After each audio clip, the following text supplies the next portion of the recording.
Hello everyone. तो आज के इस वीडियो में हम अर्थमेटिक प्रोग्रेशन का एक important topic general term of an AP पढ़ेंगे। ठीक है, general term of an AP को हम इनर टर्म भी बोलते हैं। तो ये जनरल टर्म क्या होता है इसको हम पहले समझते हैं, उसके बाद जनरल टर्म फाइंड करने का हम फॉर्मूला भी पढ़ेंगे। क्लियर है?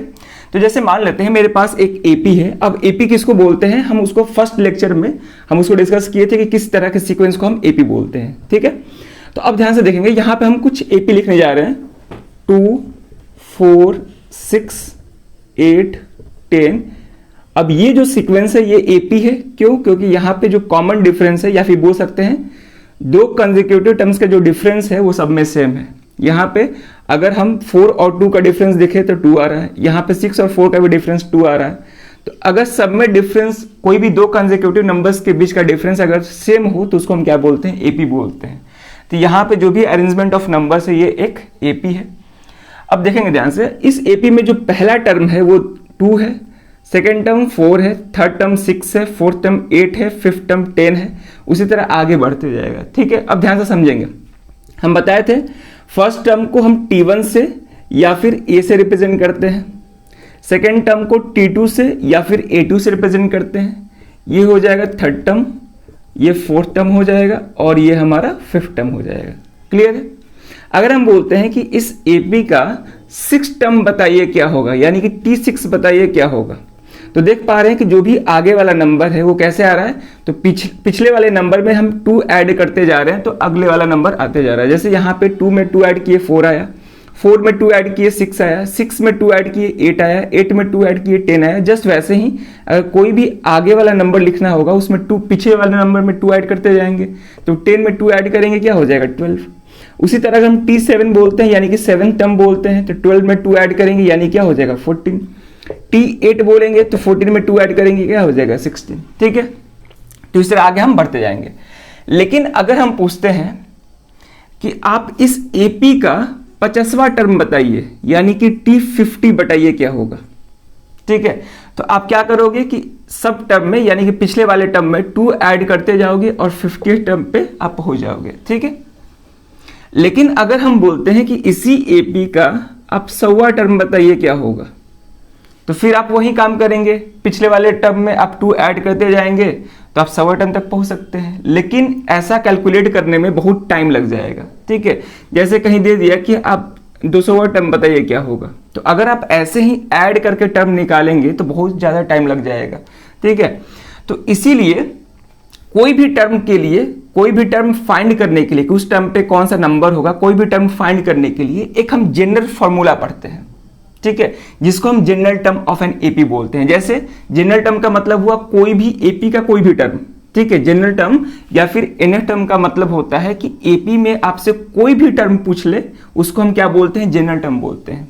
ठीक है, जैसे मान लेते हैं जनरल टर्म को हम बेसिकली एन से रिप्रेजेंट करते हैं।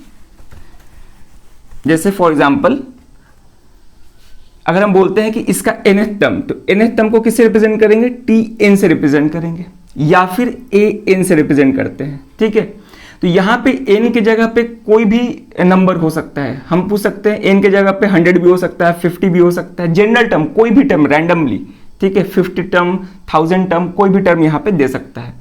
तो कोई भी टर्म निकालने के लिए एक फॉर्मूला होता है और वो फॉर्मूला क्या होता है, Tn is equal to A plus n minus 1 into D. ठीक है, एक फॉर्मूला होता है Tn is equal to A plus n minus 1 into D. इसी फॉर्मूले को हम क्या बोलते हैं, जनरल टर्म फॉर्मूला बोलते हैं। ठीक है, ये जो फॉर्मूला है ये जनरल टर्म फॉर्मूला है एपी का, general term formula of AP. यानी कि एपी में कोई भी टर्म अगर फाइंड करना होगा तो हम इस फॉर्मूले का यूज करेंगे। ठीक है, और एक और बात यहाँ पे हम बोले थे Tn को हम An से भी रिप्रेजेंट कर सकते हैं। यहाँ पे n की जगह पे कोई भी नेचुरल नंबर हो सकता है, 1 2 3 4 5 6 कुछ भी हो सकता है। क्लियर यहाँ तक? चलिए, अब यहाँ पे स्मॉल a क्या है, ये फर्स्ट टर्म है, इसको हम बताए थे। फर्स्ट टर्म को हम A1 से या फिर A से रिप्रेजेंट करते हैं। जनरली हम किससे रिप्रेजेंट करते हैं, स्मॉल a से ही रिप्रेजेंट करते हैं। यहां पे n क्या है, टर्म नंबर है। ठीक है, कौन सा टर्म हमें चाहिए, 50th टर्म चाहिए, 100वां टर्म चाहिए, 200वां टर्म चाहिए, कौन सा टर्म चाहिए वो n बताएगा, यानी कि ये टर्म नंबर है। d क्या है हमारा, कॉमन डिफरेंस। ठीक है, हम बताए थे कि जो स्मॉल डी होता है उसको हम क्या बोलते हैं, कॉमन डिफरेंस, यानी कि दो कंसेक्यूटिव टर्म्स के बीच का जो डिफरेंस होता है उसी को हम क्या बोलते हैं, कॉमन डिफरेंस बोलते हैं। क्लियर है यहाँ तक? तो ये इस फॉर्मूले का यूज करके हम किसी भी एपी का जनरल टर्म यानी कि कोई भी टर्म बता सकते हैं। जैसे फॉर एग्जांपल अगर हम बोले कि इसी एपी का आप 10वां टर्म निकाल के बताइए इस फॉर्मूले से, ठीक है, 10वां छोड़िए, आप 6 टर्म बताइए कि 6 टर्म 12 आ रहा है कि नहीं। जैसे आपको पता है ये 5th टर्म है, 6 टर्म जो होगा वो इसमें 2 ऐड करके आएगा यानी कि 12 आएगा। अब चेक करते हैं कि इस फॉर्मूले से भी 12 आ रहा है कि नहीं आ रहा है। ठीक है, अब ध्यान से देखेंगे, हमें कौन सा टर्म निकालना है, T6 यानी कि 6 टर्म निकालना है। तो 6 टर्म निकालना है यानी कि n का वैल्यू क्या होगा, 6 होगा। अब इस फॉर्मूले में, इस वाले फॉर्मूले में n के जगह पर 6 पुट कर देंगे तो यहां पे क्या हो जाएगा, T6 is equal to a plus n minus 1 into D है। ठीक है ना, तो a क्या है, फर्स्ट टर्म, और इस एपी का फर्स्ट टर्म 2 है, तो 2 प्लस n माइनस 1 यानी कि 6 माइनस 1 हो जाएगा इंटू कॉमन डिफरेंस। तो इस सब का कॉमन डिफरेंस क्या है, तो 4 माइनस 2 अगर करते हैं तो यहां से क्या आ जाएगा 2, यानी कि कॉमन डिफरेंस यहां पे 2 है। क्लियर है, तो यहां से आ जाएगा 2 प्लस 6 माइनस 1 5 इंटू 2 यानी कि 2 प्लस 10 कितना आ गया, 12 आ गया। ठीक है, तो इस फॉर्मूले का भी यूज करके हम जब टर्म निकाल रहे हैं तो क्या आ रहा है, 6 टर्म निकाल रहे हैं तो क्या आ रहा है, 12 आ रहा है। ठीक है, उसी तरह अगर हम 7 टर्म फाइंड करेंगे तो 7 टर्म क्या आएगा, 14 आएगा। अब चेक करते हैं कि इस फॉर्मूले से 7 टर्म 14 आ रहा है कि नहीं आ रहा है। ठीक है, तो यहां पे अब n का वैल्यू क्या पुट करना होगा, 7, तो यहां पे हो जाएगा T7 is equal to a plus n minus 1 into D. First term क्या है 2 प्लस n कितना है 7 माइनस 1, d क्या है 2, यहां से आ जाएगा 2 प्लस 6 इंटू 2 यानी कि 2 प्लस 12 कितना आ गया 14। तो इस फॉर्मूले से भी 7 टर्म क्या आ रहा है, 14 आ रहा है, यानी कि ये फॉर्मूला एकदम सही है। अब इस फॉर्मूले का यूज करके कोई भी टर्म निकाल सकते हैं आप।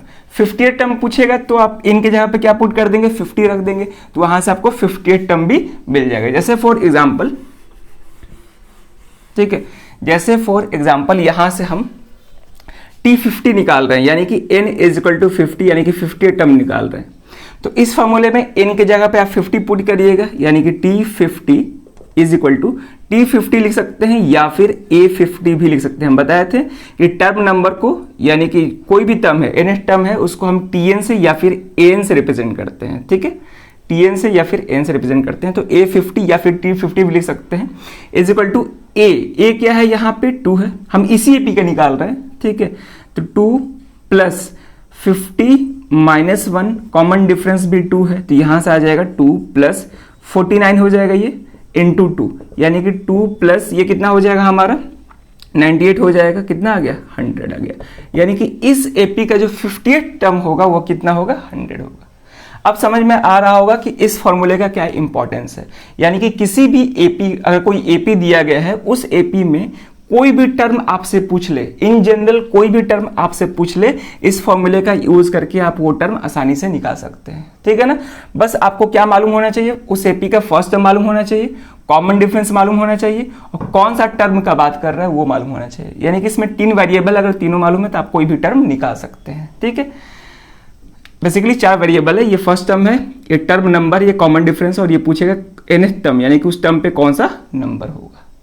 क्लियर है, और क्वेश्चन में ऐसे भी दे सकता है कि Tn they they, A they they, D दे दे और आपसे n पूछ ले, ऐसे भी कर सकता है। ठीक है, और फर्स्ट टर्म किसको बोलते हैं, कॉमन डिफरेंस कैसे निकालते हैं, ये सारा चीज हम अभी बताए हैं। ठीक है, तो इसको पहले नोट कर लीजिए, उसके बाद हम आगे इसको बताते हैं कि ये फॉर्मूला आया कैसे। इसको हम चाहे तो ऐसे भी लिख सकते हैं वर्ड में, जैसे for example general term of an AP, general term of an AP, ये किसके इक्वल है, फर्स्ट टर्म प्लस n क्या है टर्म नंबर, तो यहां पे हो जाएगा term number -1 into common difference, ऐसे भी हम लिख सकते हैं। ठीक है, तो ये फॉर्मूला बहुत इंपॉर्टेंट है, इस फॉर्मूला का यूज करके हम इस एक्सरसाइज के यानी कि एक्सरसाइज 5A का हम क्वेश्चन को सॉल्व करेंगे। ठीक है, इंपॉर्टेंट फॉर्मूला है, यानी कि ये जो फॉर्मूला है एपी का कोई भी टर्म निकालने के लिए यूज कर सकते हैं। ठीक है, अब क्वेश्चन ये है कि ये फॉर्मूला आया कैसे। ठीक है, तो अब हम ये समझेंगे कि ये फॉर्मूला कैसे आया, जिसको हम क्लिंग कर रहे हैं, इसको नोट करना है तो पहले नोट कर लीजिए इसको। अब हम समझेंगे कि ये फॉर्मूला कैसे आया। ठीक है, a प्लस n माइनस 1 ये कैसे आया। तो जैसे मान लेते हैं यहाँ पे हम AP लिखे हैं, इस AP का पहला टर्म क्या है, यानी कि a क्या है 3। अगर हम कॉमन डिफरेंस पूछे कि इस AP का कॉमन डिफरेंस क्या है, तो आप कोई भी दो कॉन्सेक्यूटिव टर्म का डिफरेंस निकाल लीजिए, गैप निकाल लीजिए, यानी कि 5 माइनस 3 करेंगे 2 आएगा, या फिर 7 माइनस 5 भी कर सकते हैं, वो भी करेंगे तो क्या आएगा 2 ही आएगा, यानी कि कॉमन डिफरेंस यहाँ पे क्या है 2 है। ठीक है, d का वैल्यू क्या है यहाँ पे 2 है। अब ध्यान से देखेंगे, अगर हम फर्स्ट टर्म का बात करें, इस AP का फर्स्ट टर्म का बात करें, तो फर्स्ट टर्म किसके इक्वल है, a की इक्वल है, जो कि कितना है 3 है। ठीक है, अगर हम T2 का बात करें, ठीक है, तो T2, ये T2 क्या है, सेकेंड टर्म है। तो अब यहां पे समझेंगे जो सेकेंड टर्म है वो कैसे आया होगा। पहला वाला टर्म में हम कॉमन डिफरेंस ऐड किए होंगे तो ये सेकेंड टर्म आया है, यानी कि पहले टर्म में हम 2 ऐड किए हैं तो 5 आया है, यानी कि कॉमन डिफरेंस ऐड किए हैं तो 5 आया है। तो हम बोल सकते हैं कि पहला टर्म यानी कि A में हम कॉमन डिफरेंस ऐड किए हैं तो जाके सेकेंड टर्म आया है। ठीक है, तो A कितना है 3 प्लस 2 यानी कि कितना है 5 आया है। ठीक है, अब ध्यान से समझेंगे। उसी तरह अगर हम T3 का बात करें, यानी कि थर्ड टर्म का बात करें, तो थर्ड टर्म कैसे आया होगा, तो सेकेंड टर्म में हम कॉमन डिफरेंस ऐड किए हैं, यानी कि सेकेंड टर्म में हम 2 ऐड किए हैं तो थर्ड टर्म आया है। तो सेकेंड टर्म यानी कि T2 में हम D ऐड किए हैं, कॉमन डिफरेंस ऐड किए हैं तो T3 आया है। अब ध्यान से समझेंगे, T2 किसके इक्वल है, T2 जो है A प्लस D के इक्वल है, तो यहां पे हम A प्लस D लिख दिए, किसके जगह पे, T2 की जगह पे प्लस D कर दिए, तो ये क्या आ गया हमारा A प्लस 2D आ गया। ठीक है, यानी कि T3 किसके इक्वल है, A प्लस 2D। A कितना है यहाँ पे, A 3 है, प्लस होगा यहाँ पे 3 प्लस 2 इंटू D कितना है 2, यानी कि 3 प्लस 4 कितना आ गया 7, और T3 कितना है 7। क्लियर है। जस्ट वैसे ही अगर हमको T4 लिखना होगा तो T4 कैसे आया होगा, T3 में हम कॉमन डिफरेंस ऐड किए हैं, यानी कि T3 plus common difference. T3 किसके इक्वल है, A प्लस 2D के इक्वल है। ठीक है, T3 A प्लस 2D के इक्वल है प्लस D, ये कितना आ गया A प्लस 3D आ गया। उसी तरह सो ऑन आप आगे करते जाएंगे। अगर 5वां टर्म पूछेगा तो T4 में आप कॉमन डिफरेंस ऐड करेंगे। T4 किसके इक्वल है, A प्लस 3D के इक्वल है, प्लस D कर दिए यहाँ पे तो A प्लस 4D आ गया। ठीक है, तो यहां से आप क्या कंक्लूड कर सकते हैं, यहां से अगर ऑब्जर्व करें तो यहां पर देख पा रहे हैं कि T2 को अगर देखें तो T2 क्या है, A प्लस D के इक्वल है। T3 किसके इक्वल है, T3 जो है A प्लस 2D के इक्वल है। तो आप समझेंगे यहाँ पे सारे ही टर्म में जितना भी हम टर्म का फॉर्मूला लिखे हैं, सारे ही फॉर्मूला में जो A है वो कॉमन है, A प्लस कॉमन है, देख पा रहे हैं A plus A plus A plus A plus common है। अब ध्यान से देखेंगे यहाँ पे क्या है, D है, यहाँ पे 2D है, यहाँ पे 3D है, यहाँ पे 4D है। तो अब टर्म देखिए, यहाँ पे कौन सा टर्म का बात कर रहा था, सेकेंड टर्म का बात कर रहा था, और यहाँ पे D के साथ कौन सा नंबर मल्टीप्लाइड है, कुछ नहीं है, यानी कि 1 मल्टीप्लाइड है। यहाँ पे थर्ड टर्म का बात कर रहा था तो यहाँ पे D के साथ क्या मल्टीप्लाई है, 2 मल्टीप्लाई है, यानी कि जिस भी टर्म का बात करेगा उससे एक कम जो होगा वो D के साथ मल्टीप्लाइड होगा। ठीक है, जैसे यहाँ पे फोर्थ टर्म का बात कर रहा था तो D के साथ एक कम नंबर यानी कि 3 मल्टीप्लाइड है। ठीक है, जैसे यहाँ पे फिफ्थ टर्म का बात कर रहा था तो यहाँ पे D के साथ कौन सा नंबर मल्टीप्लाइड है, 4, यानी कि उससे एक कम मल्टीप्लाइड है। तो A प्लस जो है सब में कॉमन है, लेकिन D के साथ जो भी नंबर मल्टीप्लाइड है वो टर्म नंबर से एक कम है, टर्म नंबर से एक कम है। जैसे फॉर एग्जांपल यहाँ भी देख लीजिए आप, इसको हम क्लीन करते हैं। ठीक है, देखिए यहाँ पे जैसे T1 को हम A से रिप्रेजेंट करते हैं तो इसको हम चाहे तो A प्लस 0 इंटू D भी लिख सकते हैं, क्योंकि 0 के साथ कुछ भी आप मल्टीप्लाई करेंगे वो क्या होगा, फाइनली 0 होगा। तो 0 जो है 1 से एक कम है, यानी कि 1 माइनस 1 करेंगे तो क्या आएगा, 0 आएगा।